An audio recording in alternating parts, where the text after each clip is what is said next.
ആമേൻ, ആമേൻ. യേശുവിൻ്റെ ഏറ്റവും പ്രിയമുള്ള കുഞ്ഞെ, സങ്കീർത്തനം 50:8, നിന്റെ ബലികളെക്കുറിച്ച് ഞാൻ നിന്നെ ശാസിക്കുന്നില്ല. നിന്റെ ദഹന ബലികൾ നിരന്തരം എൻ്റെ കൺമുമ്പിലുണ്ട്. നിന്റെ ബലികളെക്കുറിച്ച് കുറ്റവും കുറവും ഞാൻ പറയുന്നില്ല.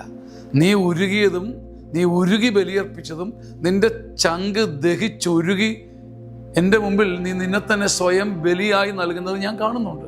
അതുകൊണ്ട് നിന്റെ ബലികളെക്കുറിച്ച് എനിക്ക് പരാതിയില്ല, രണ്ട് പക്ഷമില്ല. ദൈവം നമുക്ക് നൽകാൻ കഴിയുന്ന ഏറ്റവും നല്ല സർട്ടിഫിക്കറ്റ് ഇതാ. കുഞ്ഞെ, നിന്റെ മനസ്സുരുകിയ, നിന്റെ ചങ്കുരുകിയ, നിന്റെ ആത്മാവ് ഉരുകി അർപ്പിക്കുന്ന കാഴ്ചയും പ്രാർത്ഥനയും ജീവിതവും ഒരിക്കലും കർത്താവ് കാണാതെ പോകില്ല. നിന്റെ ബലികളെക്കുറിച്ച് ഞാൻ നിന്നെ ശാസിക്കുന്നില്ല.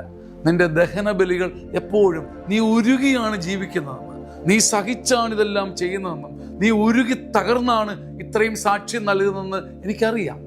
നിന്റെ നിരന്തര ദഹന ബലികൾ എപ്പോഴും എൻ്റെ കൺമുമ്പിലുണ്ട്. ഈ വചനം ഏത് തകർച്ചയിലും ഭാരങ്ങളിലും ഏത് ദുഃഖങ്ങളിലും ഇരിക്കുമ്പം നിങ്ങൾക്കൊരു ആശ്വാസത്തിൻ്റെ മറക്കൂടെ ചൂടട്ടെ. ആമേൻ, ആമേൻ, ആമേൻ.